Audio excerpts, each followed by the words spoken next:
He's cold, calculating, and somehow scarier in a pair of boots and a crisp uniform than most villains are with a lightsaber in hand. Grand Moff Tarkin doesn't scream, he doesn't rage, he just decides, and entire planets die because of it. And yet, for a guy who casually destroyed Alderaan before finishing his morning caf, he barely gets more than a couple scenes and a nod in the Star Wars timeline. You've got this guy who commands Darth Vader like a grumpy middle manager, dealing with an over-enthusiastic intern. He insults the Force to Vader's face, controls the entire Death Star, and makes more strategic moves with one eyebrow twitch than most villains do in a trilogy. And then what? Boom, gone.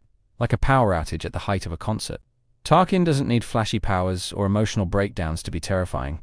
He's the face of Imperial cruelty. The one guy in the room who doesn't blink, doesn't sweat, doesn't even care if you hate him. And honestly, that's what makes him unforgettable. And also completely underused. This man deserved 5 seasons and a political thriller, not just a hallway stroll and an explosion. It's kind of wild how Star Wars keeps giving the spotlight to characters who crumble under pressure, while the one guy who ran the most powerful station in the galaxy, like a tight ship, gets treated like a footnote. We know more about Watto's personal life than we do about the man Palpatine actually trusted. And that's not just a missed opportunity. It's borderline character neglect. Tarkin is what the Empire actually looks like when the smoke clears. No cloaks, no lightning, just pure control. Cold systems, and decisions made without a hint of remorse. He's the kind of villain that doesn't break things. He signs the order and lets the system do it for him. And the fact that we never fully explore that is kind of insane. In this video, we're digging into why Grand Moff Tarkin isn't just underrated.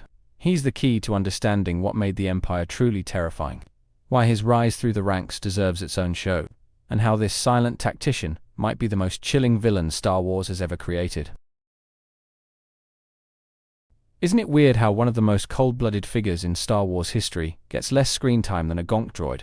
I mean, here's a guy who literally ordered the destruction of an entire planet, stood toe-to-toe with Darth Vader, and ran the Empire's ultimate weapon like it was his personal trophy. And yet, we barely scratch the surface of who he really is. You get these tiny hints, where he commands the room without raising his voice. How even Vader steps aside when Tarkin speaks. It's not just rank, it's respect earned through years of brutal efficiency. He's not waving a lightsaber around. He's weaponizing silence and power suits. And it works. So what's his backstory? Was he always this cold and calculated? Did he climb through military ranks by strategy or by betrayal? How did he gain Palpatine's trust? And what happened in his early life that shaped a man who thinks mass extermination is a valid negotiation tactic?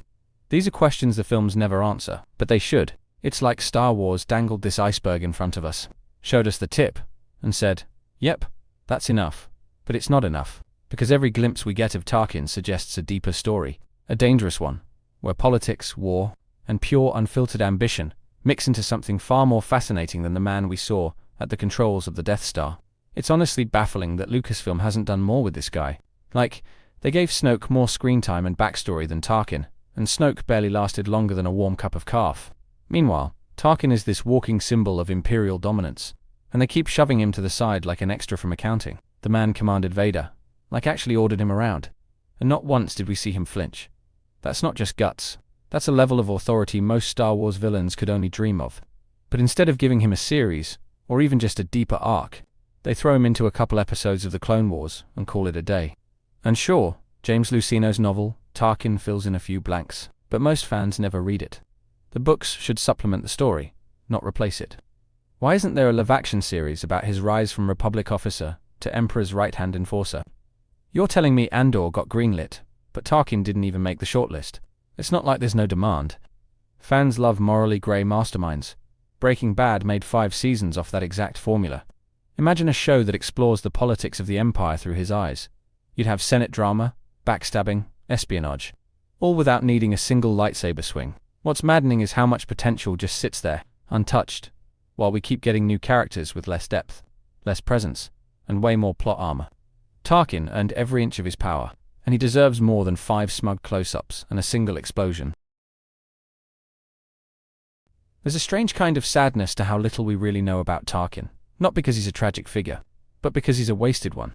The man had the presence of a Shakespearean villain, with the screen time of a background extra at a cantina party. His death in A New Hope didn't feel like the end of an arc. It felt like the beginning of one that never got written.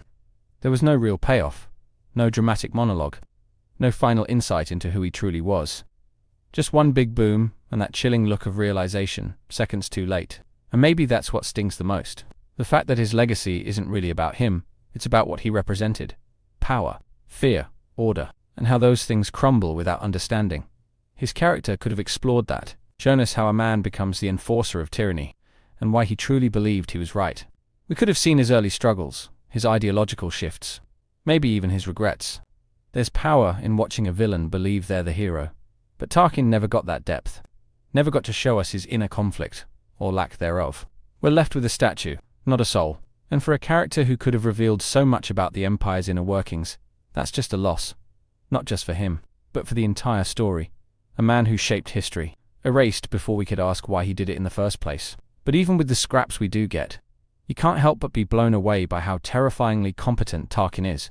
He doesn't shout, doesn't bluster, doesn't even raise an eyebrow when facing death. He just issues orders.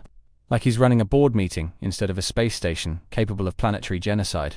The man literally walks through the Death Star with the air of someone born to rule. His spine is straighter than a stormtrooper formation. His voice carries the weight of experience, and he doesn't need a red lightsaber or a helmet to look intimidating. He is the uniform. Look at how he handles PrincessLeia.com/dismissive.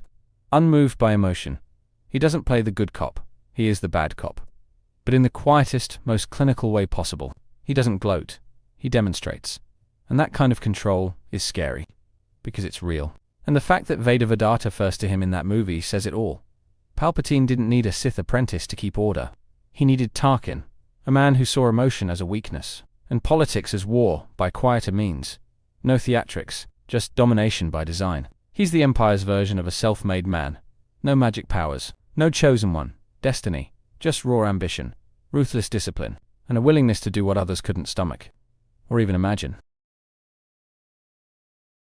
But here's the good news. It's not too late. Tarkin's story is still wide open, untouched by most of the newer canon, which means they can still do it justice. They can build something new around him, and give us the Imperial drama we didn't know we were starving for. We've seen shows like Andor prove there's room in Star Wars for slow-burn, character-driven stories, grounded in politics, ethics, and personal sacrifice. Tarkin's life fits that mold perfectly.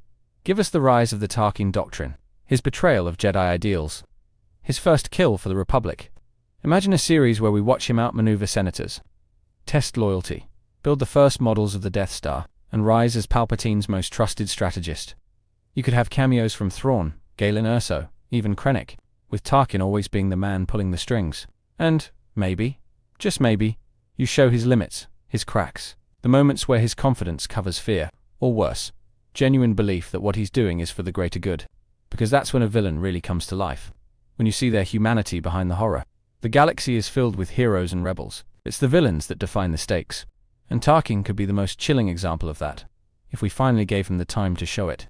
In the end, Tarkin is more than a forgotten officer with a sharp jawline and a death wish.